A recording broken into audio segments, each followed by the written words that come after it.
So it's probably Fannie Mae. I mean, I'd be surprised if Fannie Mae wasn't the investor on these loans. And, of course, Bank of America is servicing these loans. Now, that is just a guess, but I bet you we're right. So normally, guys, as you know, in a short sale, even in a half a short sale, that, of course, National Association of Realtors was so aggressive in advocating, and our friend at National Association of Realtors helped create, and was his concept. The simple fact, guys, is that short sales, they still are complicated. There's still a lot of procedural stuff. Even as, we've gone through the evolution of making the process simpler, it's still hitting snags. And I know that a lot of you have been struggling with added paperwork and bureaucracy, again, just over the past 45 to 60 days. I have no idea why the banks have sort of reversed their cooperative nature in the past 45 to 60 days. Chris Darney, our short sale coach, has a great theory that we might discuss later on the call. But here's the bottom line, guys. This new HPO short sale program through Bank of America, you work directly with your short sale advocate. You get their email address and their phone number. There is here's the big one, write this down, no paperwork required from the seller. So, Michelle, just say yes or no when I say the normal things, okay? Okay. Just so we can disseminate this information quickly. Pay stubs, yes or no? No. Tax returns, yes or no? No. Bank statements, yes or no? No, sir. Let's see. What else? I mean, all the other paperwork that they seem to pull out of the thin air that they want just to find out if the homeowner has any assets, yes or no? Nope, nothing. No hardship letter, no nothing. Can it be this is a dirty word in the real estate industry, of course, but can it be a strategic short sale, where it's obviously a strategic short sale? Could be. Well, exactly, because they're not verifying assets. They're not checking anything. So they don't care if it's strategic or not, correct? Right, correct. Okay, do you know if this can be on all real estate or just primaries? Do we know yet? I don't know yet. I mean, literally 20 minutes before we went on the call is when I fired all the paperwork over to you. So I don't know the details yet. Okay, so what we're going to be doing is we're going to be taking the paperwork, all the specifics, which essentially is an acceptance letter that's laying out all the HPO short sale details. I'm going to be taking that letter, obviously covering up her seller's personal information, and then we're going to be posting it in a video. And Chris has promised to have this video done in the next hour or so, and then I'm going to be putting it on the blog, and I'm also going to be sharing it with everybody else, all the other realtors who care to listen, who care to know about what's happening now with short sales. Guys, this is breaking information. This is a total evolution in the process.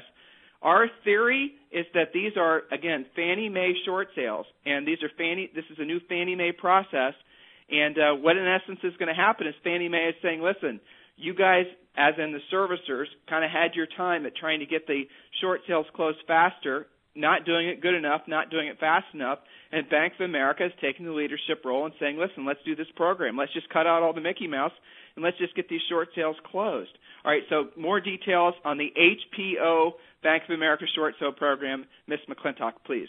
Okay, so no pre-qualification, so we sort of, that's hand in hand, that there's no, documentation and stuff.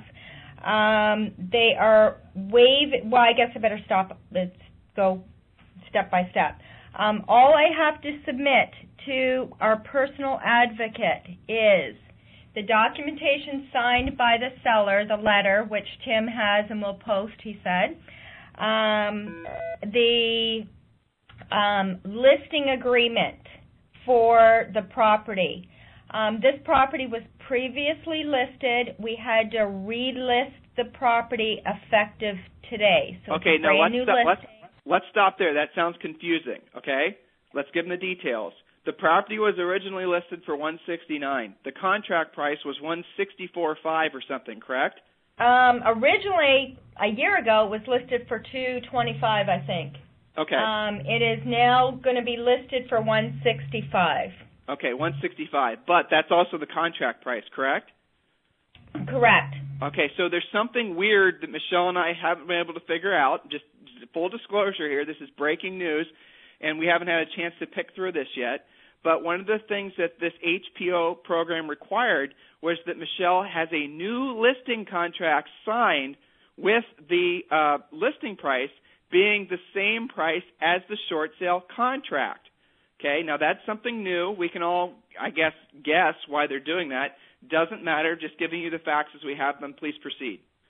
Okay, and then actually I'm going to send in a new authorization just so it's fresh and we proceed right along. So, and then the next step is I will send the package directly to our personal advocate. I have his personal e-fax, or scan it and email it to him. And then today, he's ordering the appraisal on the property. The only requirement for this particular short sale is the appraisal. Okay, so in the file, okay, all the normal stuff that was required, basically, are they even asking you to send it? The income tax returns and all that stuff? Yep. Nope, nothing. So it doesn't even have to be in the file. So the only things you as a short sale listing agent, guys, I know you're asking questions. I'll get to them in a second, but I'm going to have news for you. We're not going to have very many answers because I don't know the answers because this is so new. But go ahead and put your questions into the webinar, and we'll see what we can do. All right, so the only thing, as far as you know, according to the paperwork, according to what you've heard directly from the Office of the President of Bank of America, the only things that you had to send in, just so we're clear, were? Listing agreement. I gave them my authorization, which he did not ask for, but just so he has it on file.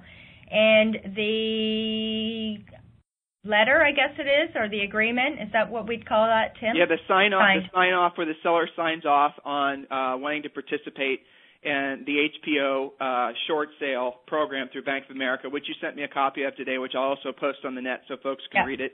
It was basically very simple, very laid out. There wasn't all this crafty BS language. Makes my skin crawl. But lenders are trying to sneak back in about deficiency judgments. That was out. And we're going to talk about the fact, guys, that this new program has no deficiency judgments, has no seller requirement for any sort of money at closing, and pays them $3,000 at closing. Again, guys, I'm going to get to those details in a second. So the only thing you had to send in, because, I know there's tons of questions about this, and you didn't send it in through Equator, you worked directly with your advocate, was the listing contract with basically a fresh listing contract with the actual price of the contract and listing price on the listing contract for the same thing. You had to send in your seller's signature on accepting the HPO short sale program terms, which is very simple and easy to understand. It was only really a page and 3/4. And you, just to be safe, sent in your authorization where they can speak to you as a representative of the seller. You just sent all three of those, the third thing in just to cover your bases. Yeah, actually, no other paperwork was required, correct?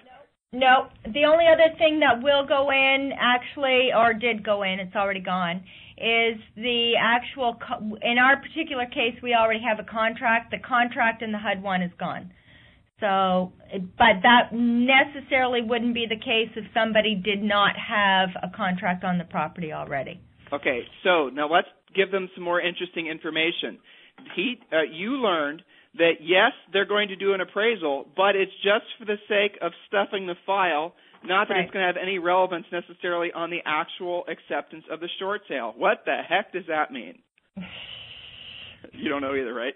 I don't know. Okay, well, that's fine. I mean, this is breaking news. We don't have to have all the answers. But the appraisal was necessary just from what you and I surmised yesterday. The appraisal was necessary for the file, but they aren't going to necessarily take into consideration. This is important to realtors out there because, as you guys know, you are setting the market with your contracts.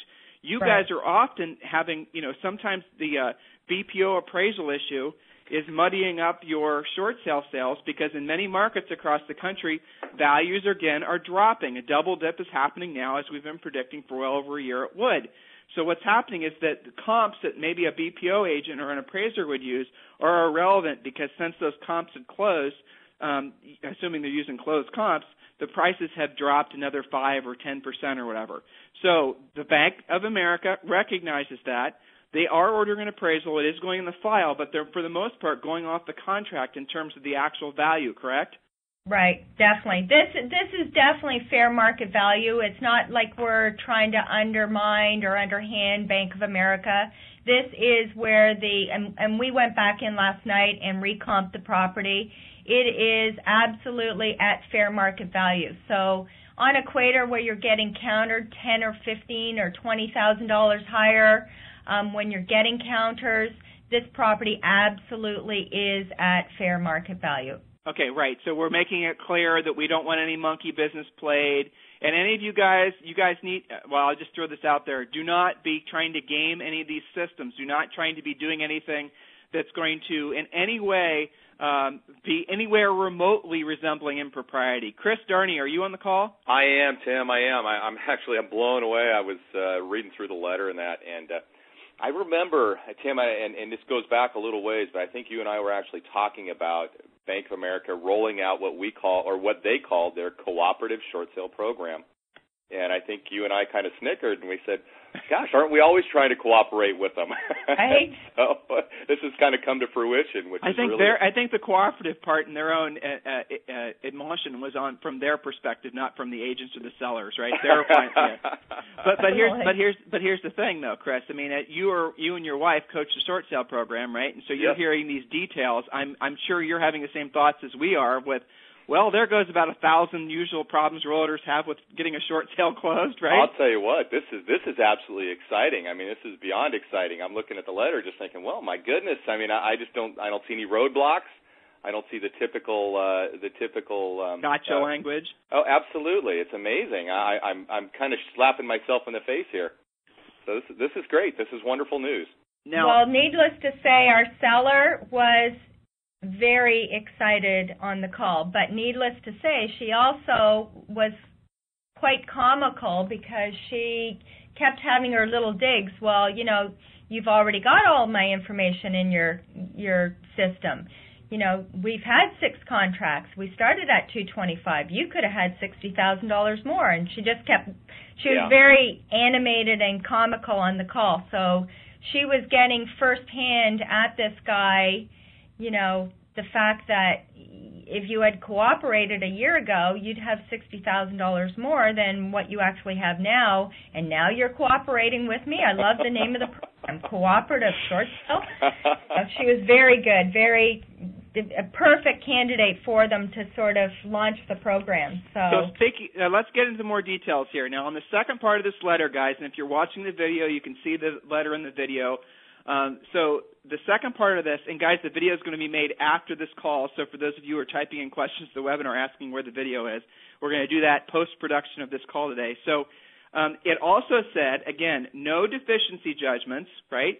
No seller contribution of any sort. So you guys know what I'm talking about when these banks ask for, money at closing, or for a while we had the seconds that were trying to be crafty and get money on the side, not off, off the HUD, all of that. But this actual cooperative short sale program, the HPO Bank of America short sale program, specifically says no deficiency judgment, no, seller contribution of any kind, and, unbelievable enough, $3,000 at closing for the seller. So the seller is getting paid to cooperate, correct? Wow.